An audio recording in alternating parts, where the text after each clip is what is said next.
කොහොමද යාළුවනේ මේ පාර මේ පොඩි වීඩියෝ එකක් කරන්න හිතුවා මේ වෙසක්කේ සම්බන්ධව. ඒ කියන්නේ වෙසක්කේ පොඩි සවාරයක් කරන වීඩියෝ එකක් තමයි කරන්න ඉන්නේ. අපේ channel එකේ කලින් වීඩියෝ දාලා තිබ්බේ නෑ මේ පාර මේ පළවෙනි පාර වීඩියෝ එක කරන්න යන්නේ. ඒ කියන්නේ පොඩි අවුල් ඇති. අවුල් තිබ්බොත් එම වල කියන්න ඒක අවුලක් නෑ. යන්න අපේ ගෙදර වාහනේ ඉස්සරෝම දැන් යන වාහනේ හොදගෙන කරගෙන ඉන්න එපා. ඒ හින්දා දැන් මේ ඉස්සරම අපි වාහනේ හොදගෙන ඔක්කොම කරලා ලෑස්ති කරන් ඉමු. ඔන්න ඉතින් යාළුවනේ ඔයාලට පේනවා අපිට ගමන යන්නේ අපේ වීල් එකේ. ඉස්සරම දැන් වීල් එක හොදගෙන ඉන්න ඕනේ. හොදගෙන ඔක්කොම කරලා ලෑස්ති කරගමුකෝ. Feel the beat, ignite your soul. Colors flash, they paint the air. Hold the moment, nothing compares.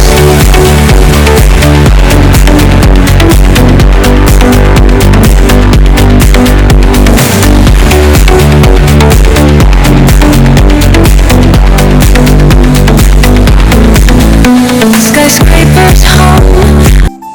ඔන්න යාළුවනේ මේ ඉතින් අද තමයි මේ දවස. අද තමයි අපේ සවාරිය අපි යන්නේ. ඔක්කොම හරි, ට්‍රී වීල් එක හරි, ඔක්කොම හරි. අම්මා යනවා, නංගි යනවා, කිරියම්මයි, තව යාළුවෙක් ඉන්නවා. එයාව මේ මගින් දාගන්නේ. එයා තාම පෙන්වන්නේ නැහැ. ඉස්සරහට මේ වීඩියෝ වල එයාව පෙන්වන්නේ.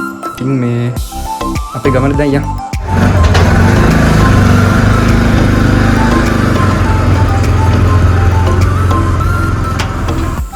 ඔන්න යාළුවනේ අපි අපේ ගමන යන ගමන් ඉන්නේ.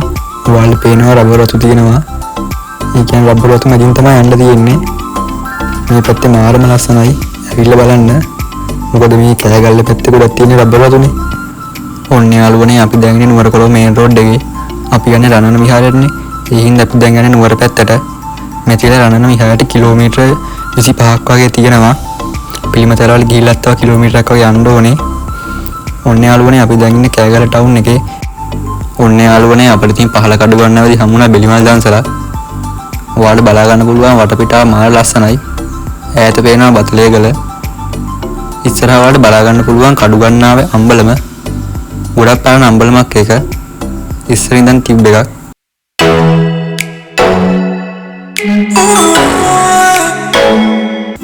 ඔයාලට බලා ගන්න පුළුවන් පහල කඩු ගන්නාව. මෙතන තමයි සබරගමු පළාතයි මධ්‍යම පළාතයි වෙන් වෙන්නේ. ඔය තියෙනවාට විදපු ගල. ඔන්න යාළුවනේ අපි පිළිමතලාව ටවුන් එක පාස් කරන් කිලෝමීටරයක් විතර ආවා. ඔය රේල් පාරත් පාස් වෙනවත් එක්කම එතනින් උඩට පාර තමයි රණන විහාරයට යන්නේ.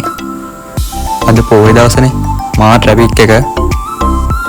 මේ පාරත් පොඩි හින්දා වාහනවලට යන්නත් අමාරුයි. යාළුවනේ අපි රණන විහාරයට ආවා. ඔයාලා බලා ගන්න පුළුවන් ඉස්සරහා වාහනකඩ මාර ලස්සනයි. ඉස්සරහෙන් තමයි යන්න තියෙන්නේ විහාරෙට. යාළුවනේ අපි දැන් රණවන විහාරේ ඉන්නේ.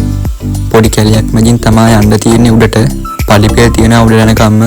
ඉතින් ඔයාලා රණවන විහාරයේ ඉතිහාසය ගැන කිව්වොත් ගම්පල යුගයේ තමයි ඉදි කරලා තියෙන්නේ.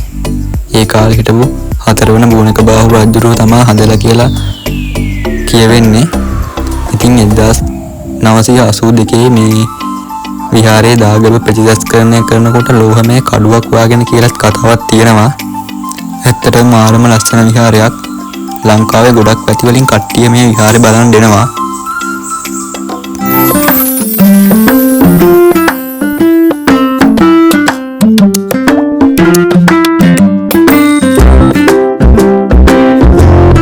ඉතින් මේ වගේම ජාතක කතාද සිතුවම් කරලා තියෙනවා. ඔයාලට බලා ගන්න පුළුවන්.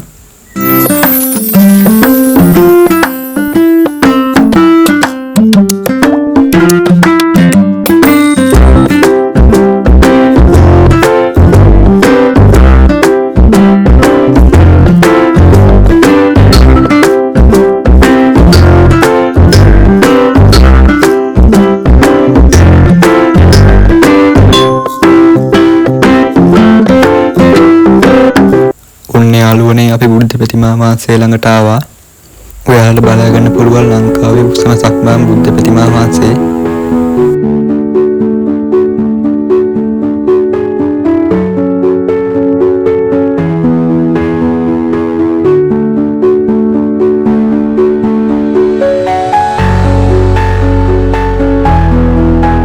ඔයාලට ඈතින් නෙල්ලිගල බලා ගන්න පුළුවන්.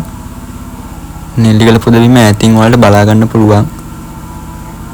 ඒත් පිළිමතලාවෙන් දැන් කිරිබත් කුඹුර පාස් කරන් ඉස්සරහට ගියාම තමයි නෙල්ලිගලට යන්න තියෙන්නේ.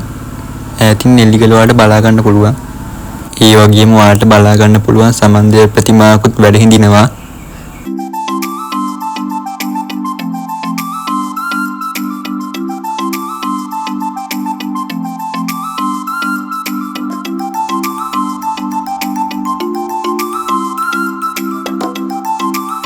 ඒ වගේම එතනින් පාතට ආවහම පොඩි චෛත්‍යරාජානන් වහන්සේ කෙනෙකුත් ඔයාලට බලා ගන්න පුළුවන්. වටපිටාව මාරම ලස්සනයි. ඕන් ඉතින් මෙතනින් තමයි පිට වෙන්නේ. අපි රණවන විහාරයට ගිහිලි ඉවරයි. අපි දැන් යන්නේ ගල්ලාදෙණිය විහාරයට. ගමනත් ඉවරයි. අපි දැන් යන්නේ ගල්ලාදෙණිය පන්සලට. ඔන්නේ යාළුවනේ අපි ඉතින් ගල්ලාදෙණිය විහාරයට කලින් ලංකතිලක විහාරයට ආවා. ඔයාලා බලා ගන්න පුළුවන් ලංකතිලක විහාරය ඇතුළේ වෙන තැන. ඉතින් යාළුවනේ ලංකතිලක විහාරයේ ඉතිහාසය කිව්වත් ඒ විහාරයේ ඉදි කරලා තියෙන 4 වෙනි බෝනාගබාහු රජතුමා ක්‍රිස්තු වර්ෂ 14 වෙනි සියවසේ තමයි ඉදි කළ කියලා කියන්නේ. ලංකාතිලක විහාරයේ ඉදි කරන දකුණු ඉන්දියාව වාස්තුවේදී ක්‍රමය උදාගෙන තියෙනවා කියලා සඳහන් වෙනවා. අපි ඒ ටිකක් හවස් වුණා. මාරම ලස්සනයි වටපිටාව හවසට. ඔයාලා පේනවා. මාරම ලස්සනක් තමයි තියෙන්නේ අහසේම. ඉතින් ඔයාලට බලා ගන්න පුළුවන් ඇතුලේ මේ බුද්ධ ප්‍රතිමා වහන්සේ වැඩ සිටිනවා. ඉතින් ඔයාලා විශේෂයෙන් කියන්න ඕන දෙයක් තමයි මෙතන ගිරිලිපියක් තියෙනවා. 4 වෙනි බෝනාගබාහු රජතුමා විහාරයේ කරපු හැටි තියෙන ගිරිලිපියක්. ඔයාලට බලා ගන්න පුළුවන් විහාරය මාරම ලස්සනයි. ඔන්නේ යාළුවනේ දැන් තමයි අපි ගල්ලාදෙණිය විහාරයට ආවේ. ටිකක් රැ වුණා. මාරම ලස්සනයි. ඔයාලට පේනවා ආලෝක පූජාවක් තියෙනවා. පහන් පත්තු කරලා යන දිගට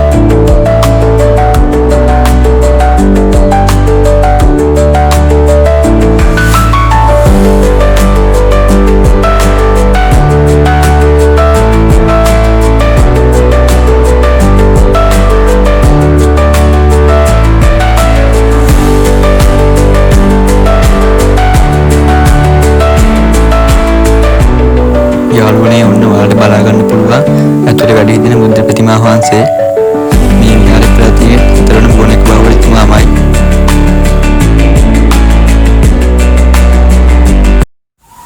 යාළුවනේ ඔන්න ඔයාලට බලා ගන්න පුළුවන් උඩින් ඉඳලා බලද්දි මාරම ලස්සනයි.